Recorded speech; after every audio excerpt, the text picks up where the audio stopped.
Olá, meus amigos, eu sou o pastor Elias Soares, estou passando por aqui para a gravação de mais um vídeo para o canal PR Elias Soares Oficial. No vídeo de hoje eu quero abordar um tema que tem gerado muita polêmica e controvérsia nas EBDs de todo o Brasil, ou seja, nas escolas bíblicas dominicais, principalmente na revista da CPAD. Porque a questão que está sendo abordada nessa revista, é a questão da antropologia teológica, da criação do homem, da sua composição, da sua formação, as partes constituintes do ser humano, corpo, alma e espírito, numa visão tricotomista, e corpo, alma ou corpo-espírito, numa visão dicotomista. Pois bem, como nos foram dirigidas muitas perguntas acerca desse tema polêmico, eu resolvi aqui gravar um vídeo a título de colaboração, de contribuição para alguns professores da Escola Bíblica Dominical. E para você que, porventura, tem alguma dúvida sobre este assunto. E o nosso tema será a origem da alma e o seu destino. Então, origem e destino da alma. Só que antes de nós prosseguirmos abordando este tema, nós vamos falar com Deus. Senhor, nosso Deus e Pai, queremos te agradecer por este momento que o Senhor nos tem proporcionado de fazermos a reflexão dentro da Tua Palavra. Continua a nos abençoar, capacitando-nos, porque eu dependo totalmente do Senhor. Dá-me sabedoria, em nome de Jesus. Amém. Pois vamos lá, então. A palavra alma, eu creio que dispensa comentário, que vem do latim, anima, e você tem, por exemplo, no idioma hebraico, a palavra hebraica para alma é nefesh, e no grego, psirre. Mas como o nosso assunto é sobre a origem e destino da alma, eu já quero ir direto ao ponto. No capítulo 1, versículo 28 de Gênesis, Deus dá a primeira ordem para o casal, Adão e Eva, dizendo o seguinte: frutificai e multiplicai-vos. Olha lá, capítulo 1, 28. E Deus os abençoou e Deus lhes disse: frutificai e multiplicai-vos e enchei a terra. E no capítulo 5, versículo de número 2, quando eles têm o 7, está escrito aqui no versículo de número 3 do capítulo 5 de Gênesis: e Adão viveu 130 anos e gerou um filho à sua semelhança, conforme a sua imagem, e chamou seu nome Sete. Portanto, Adão gerou um filho à sua semelhança, conforme a sua imagem. Temos duas palavras hebraicas, tselem e demut. Muito bem. No que diz respeito à origem da alma, existem pelo menos 3 teorias. A primeira teoria, e aí vai a resposta para um amigo nosso, que nos fez essa pergunta via WhatsApp, ele falou sobre a dificuldade que ele teve de falar sobre o destino da alma, mas eu quero começar com a origem, porque numa outra pergunta dele acabou envolvendo essa questão sobre a origem da alma. Existem 3 teorias para a origem da alma. A primeira é o pré-existencialismo. O pré-existencialismo parte da perspectiva de que antes da nossa existência neste mundo, a nossa alma já existia. Esta teoria, ela, bem da verdade, ela ganhou, assim, vamos dizer assim, uma pintura, uma cor maior com Platão. Apesar de que Platão, diferente de alguns pré-existencialistas de hoje, como os espíritas e outros mais, ele acreditava que a alma ela era incriada. Já os espíritas acreditam que a alma, os espíritos, foram criados ignorantes por Deus numa eternidade, e antes que houvesse o corpo, antes da nossa existência, as almas já existiam. Então veja que o pré-existencialismo ele está inclinado para essa visão, tanto platônica quanto também espírita. Mas não é esta a visão que a Bíblia defende. A segunda teoria ela é chamada de criacionista. A teoria criacionista, que é defendida por muitos teólogos, e se eu não me engano, foi defendida também por Pelágio, né?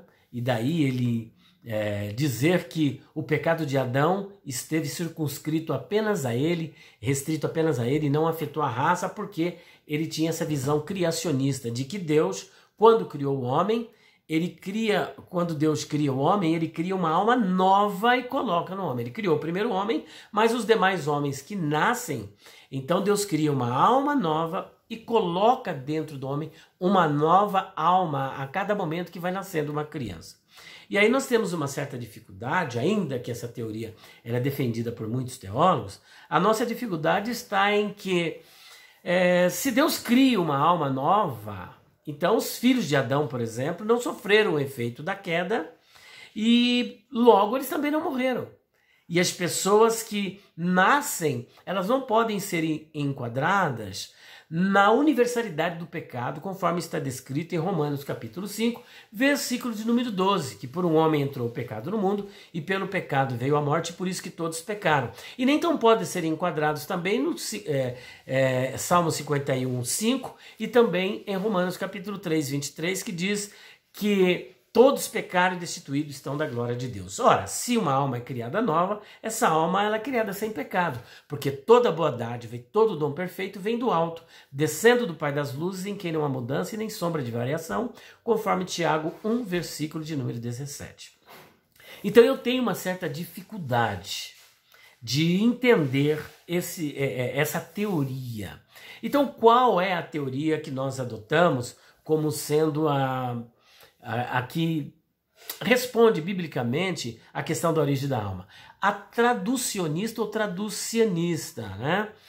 O traducionismo, ele parte da perspectiva de que Deus, conforme lemos aqui, Gênesis 1, 28 e o 5, 3 de Gênesis, que Deus capacitou o homem, não é que parte do homem isso, que o homem faz isso por iniciativa dele, ou que ele tem esse poder, mas é algo que foi concedido por Deus, do homem criar um outro ser humano igual a ele, conforme vimos no capítulo 5, versículo 3.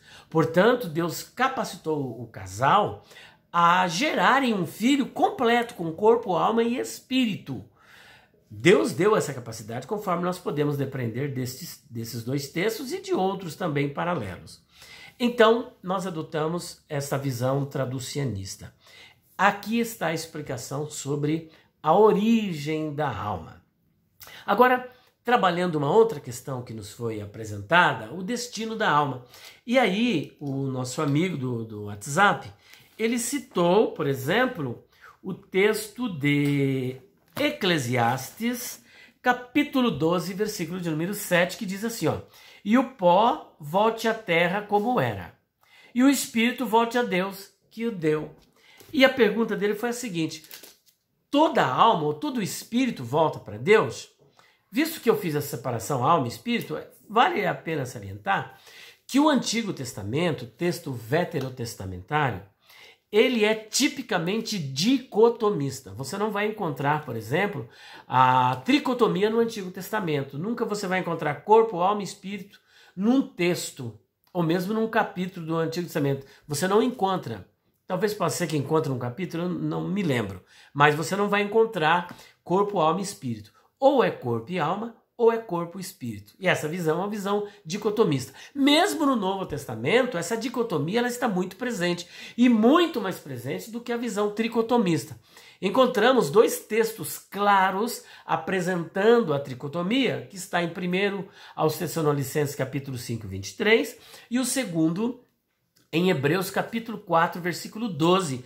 E deste texto apenas, que seria aqui um texto isolado, depreende-se de que alma e espírito estão inseparáveis, ligados de forma inseparável, por conta do texto que aparece em Hebreus, que a palavra ela penetra até a divisão de alma e espírito. Então daí entende-se que alma e espírito estão ligados. Então, mas seja lá como for, nós temos esses dois textos abonando o argumento tricotomista.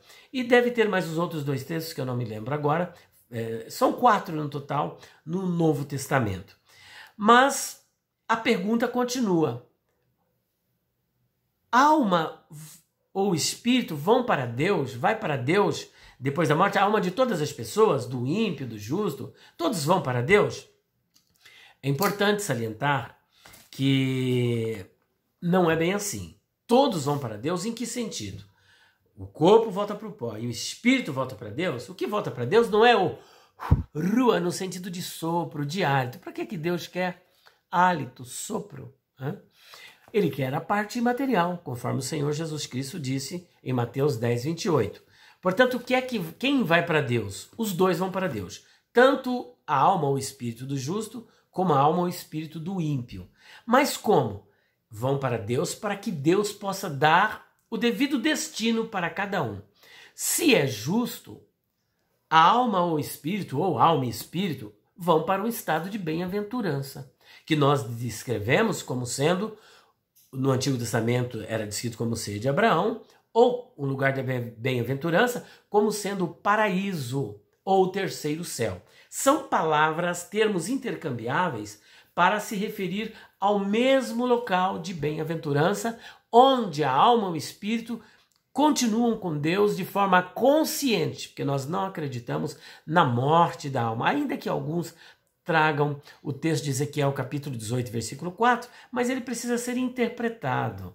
Precisa ser interpretado. A alma ali, como a palavra alma, ela tem um campo semântico com significados diferentes. A alma pode ser fôlego, pode ser vida, pode ser pessoa, ou pode ser a parte material que sobrevive à morte do corpo. No caso de Ezequiel 18, 4 e 20, a alma ali é pessoa. A pessoa que pecar, essa pessoa vai arcar com as consequências do seu pecado. É isso que o texto está dizendo.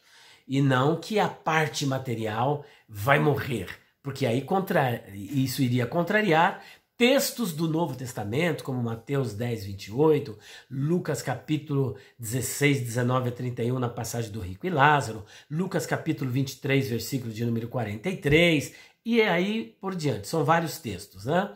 Então veja que se é a alma do justo, então vai para o lugar de bem-aventurança, e ali eles estão conscientes diante de Deus. Se é a alma do ímpio, vai para Deus, para que Deus lhe dê um destino, como está na passagem do rico e Lázaro. Veja que ali é um texto claro para mostrar o destino dos dois, porque a alma por si mesma não vai para o inferno. E nem Satanás leva almas para o inferno, até porque ele não está lá. Satanás no inferno, para onde vão as almas dos ímpios, nunca foi, não está e nunca irá. Portanto, se ela não vai sozinha para esse lugar de tormento, não é o diabo que leva. Quem dá o destino? Deus. Então, de certa forma, o texto está dizendo aqui, o espírito volta para Deus que o deu, para que Deus lhe dê o destino correto. Porque quando morre o rico, ele é sepultado, o seu corpo, mas lá no inferno ele está clamando. Ora, ele está clamando no inferno o quê? O corpo? O corpo não está morto? Como é que o corpo vai clamar? Então o que está clamando ali é a alma. E o justo Lázaro? A Bíblia diz que ele foi levado pelos anjos para o seio de Abraão, para o lugar de bem-aventurança. Portanto, está aqui a explicação deste texto. Então, a resposta à pergunta, todos os espíritos de todas as pessoas vão para Deus? Sim.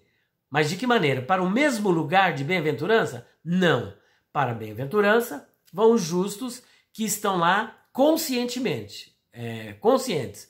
E no lugar de tormento, a alma ou o espírito dos ímpios. Ok? Se você gostou deste vídeo, por gentileza, compartilhe, deixe o seu like, o seu comentário, ative as notificações e se você ainda não é inscrito no canal, por gentileza, queira se inscrever. Até o próximo vídeo, que Deus os abençoe, em nome do Senhor Jesus Cristo.